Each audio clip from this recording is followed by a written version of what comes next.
தங்கம் என்பது உலகத்தில் இருக்கிற அளவு குறைவு தான். அதை வந்து புதுசாக ஒரு தொழிற்சாலையில் உற்பத்தி பண்ண முடியாது, லெபார்டரியில் கிரியேட் பண்ண முடியாது, விவசாயம் போல் விளைவிக்க முடியாது. அப்போ இருக்கிற தங்கத்தை தான் எல்லா மக்களும் எடுத்துக்கணும்னா, நம்ம பாரதியார் படையில் 30 கோடி முகமுடையாள், இப்போ நம்ம எவ்வளோ 145 கோடி இருக்கோம்.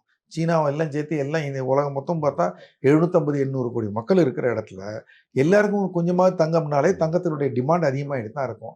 அது தவிர அரசாங்கங்கள் இது மாதிரி குழப்பமான சூழ்நிலைகளில் தங்கம் தான் சேஃபாக இருக்கும்னு சொல்லிட்டு அதை வாங்கி நிறைய டன் கணக்கில் வச்சுக்கிறாங்க.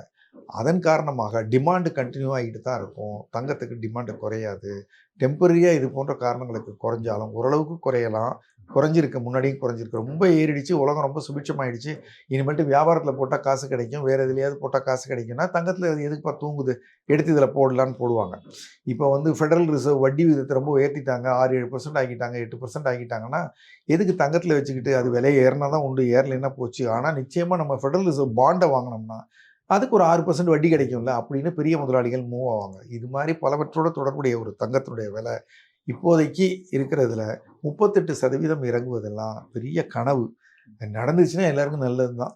எல்லாரும் வாங்கிக்க வேண்டியதுதான் சந்தோஷமா. அதை பற்றி கவலைப்பட வேண்டாம். இப்போ கையில் இருக்கிறத இப்போ இதை நினச்சி இறங்க போது அப்புறம் வாங்கிக்கலான்னு விற்க வேண்டாம்.